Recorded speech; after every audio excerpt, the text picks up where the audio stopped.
धरती का प्रथम शासक नियुक्त करना है वैवस्वत मनु को, तो पहले उनका पुरोहित निश्चित हो जाना चाहिए। तो उनके पुरोहित के रूप में श्री ब्रह्मा जी ने, जब वैवस्वत मनु ने तप किया और तप से ब्रह्मा जी प्रसन्न हुए, तो ब्रह्मा जी ने सर्वप्रथम उन्हें पुरोहित प्रदान किया। और इस धरती के सर्वप्रथम पुरोहित हुए भगवान वशिष्ठ। महर्षि वशिष्ठ को ब्रह्मा जी ने आज्ञा दी कि तुम वैवस्वत मनु का पौरोहित्य पद स्वीकार करो, पौरोहित्य स्वीकार करो। यह सुनते ही वशिष्ठ जी थोड़े से उदास हो गए। उनके मन में आया कि पिताजी हमको ही पुरोहित क्यों बना रहे हैं, क्यों?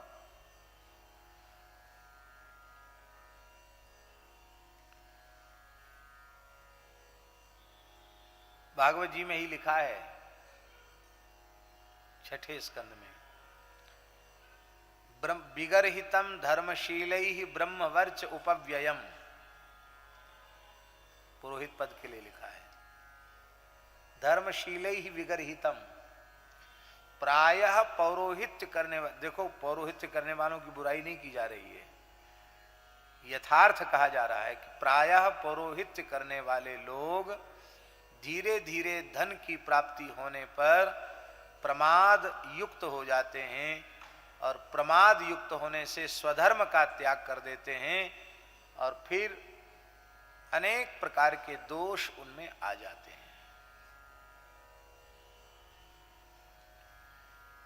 और ये प्रायः धन के कारण होता ही है। इसीलिए मानस जी में भी लिखा, पौरोहित्य कर्म अति मंदा, तो हम नहीं करेंगे पुरोहित्य, ऐसा वशिष्ठ जी के मन में था। हमको ही पुरोहित क्यों बना रहे हैं? ब्रह्मा जी ने पूछा, वत्स वशिष्ठ तुम्हें संकोच क्यों है?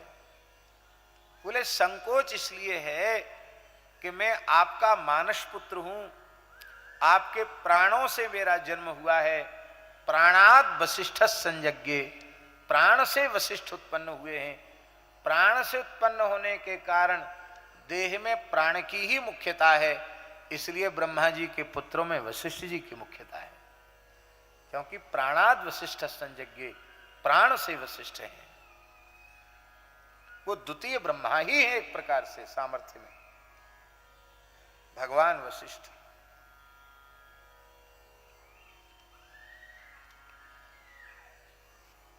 तो मैं आपके प्राणों से उत्पन्न आपका मानस पुत्र कहीं इस देह की प्राप्ति के चरम लक्ष्य से वंचित न हो जाऊं। आप सब हमारी भाषा समझ रहे हैं कि नहीं? देह की प्राप्ति का चरम फल, अंतिम फल क्या है?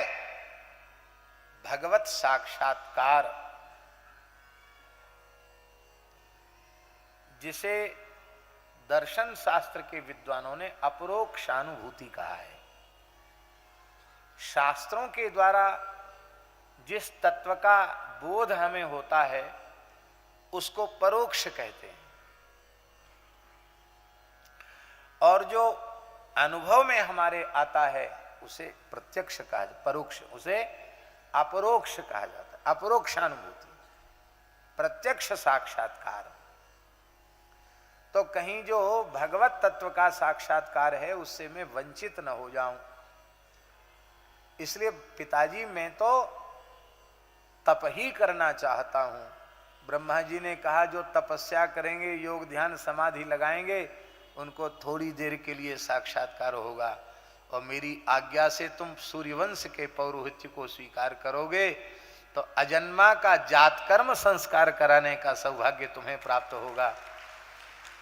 अनाम का नामकरण संस्कार तुम करोगे, और जो सर्वगत सर्वरूप सर्वमय है, जो जिसे वेद यस सर्वज्ञ सर्वविद कहते हैं, उस परब्रह्म परमात्मा को भी तुम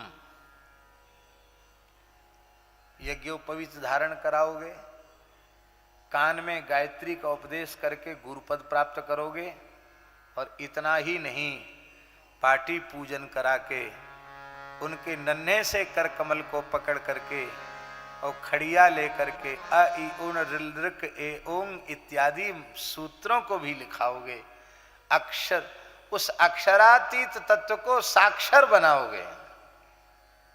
और इतना ही नहीं, 11,000 वर्ष तक वह परब्रह्म सिंहासनारूढ़ होकर के विराजमान होगा और उनसे भी कुछ ऊंचे आसन पर तुम बैठोगे।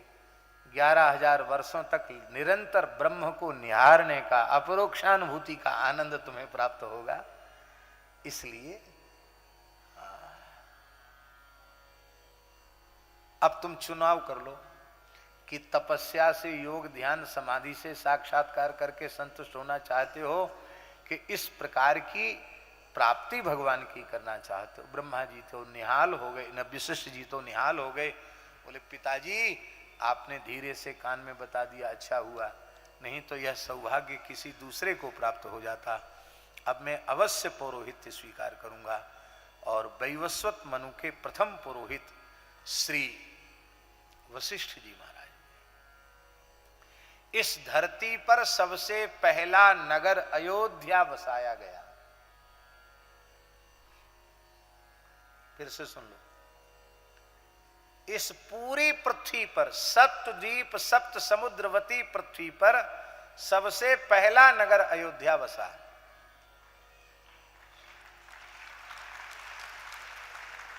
क्योंकि भूरलोक, भुवरलोक, स्वर्गलोक तक सब जलमग्न हो चुका था, कुछ था ही नहीं।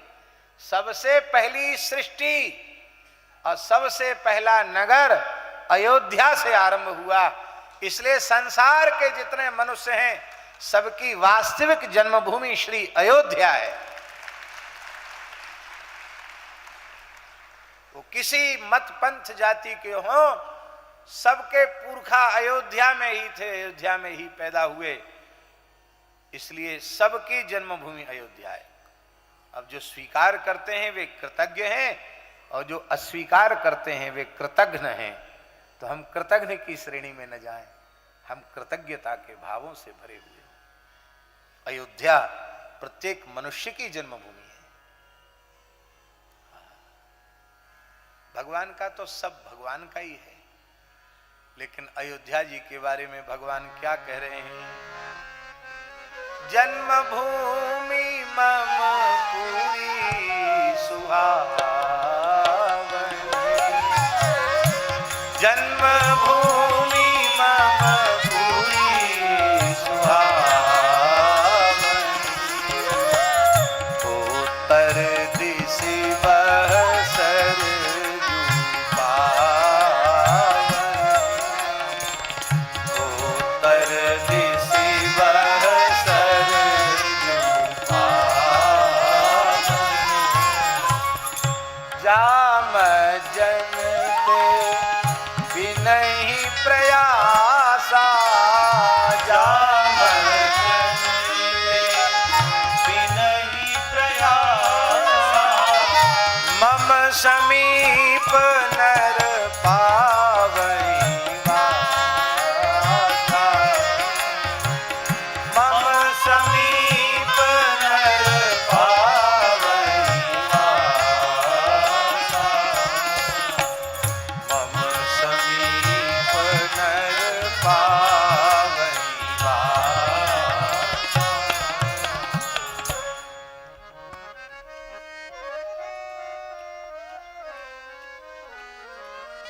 भगवान कहते हैं वेदादि शास्त्रों में वैकुंठ की बड़ी प्रशंसा की गई है, वो भी हमारा ही धाम है। लेकिन हमसे कोई पूछे कि वैकुंठ से ज्यादा प्रिय तुमको क्या है, बोले हमको तो अयोध्या वैकुंठ से भी अधिक प्रिय है। राम जी खुद कह रहे हैं। इसीलिए प्रातःकाल उठ करके प्रत्येक धर्मशील मनुष्य को कहना चाहिए, नमो योध्ये नमो योध्ये पापम नस्त्वमपा कुरु। हे अयोध्ये तुम्हें प्रणाम है, क्योंकि हमारी वास्तविक जन्मभूमि तो तुम ही हो। हमारे संपूर्ण पापों का क्षय करो, जिससे मेरे सारे प्रतिबंधक समाप्त होवें और इसी जन्म में हम आत्म साक्षात्कार, भगवत साक्षात्कार प्राप्त करके अपने मानव शरीर को सफल बना सके।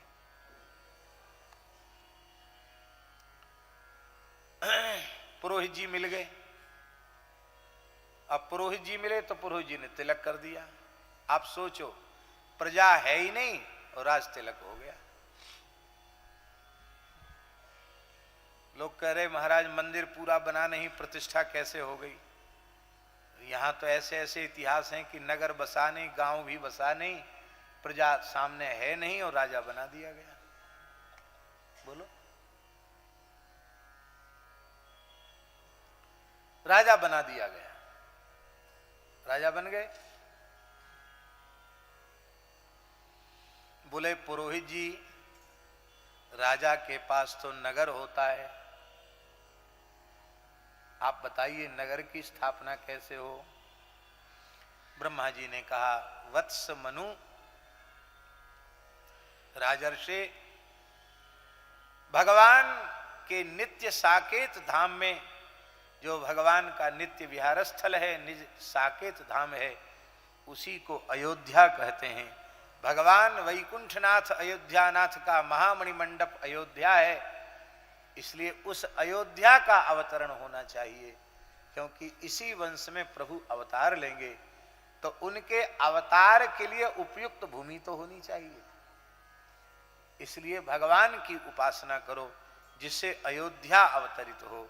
तब गुरु और चेला, समझ गए, वशिष्ठ जी और उनके यजमान वैवस्वत मनु दोनों ने तीव्र तप किया और भगवान नारायण ने प्रकट होकर के दर्शन दिया।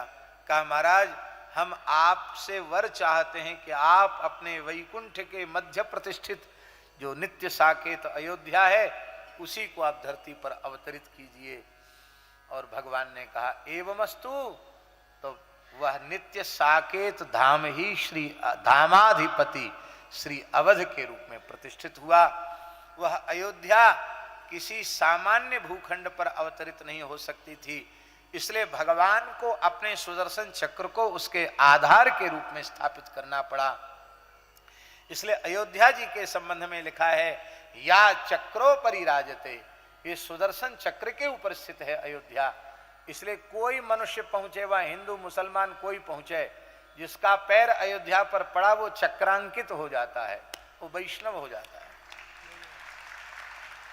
शंख चक्रांकित हो जाएगा, धनुर्बाणांकित हो जाएगा, भली कबूल करे न करे। अष्ट चक्रा नवद्वारा देवा नाम पूर अयोध्या, वेद में भी कहा गया है।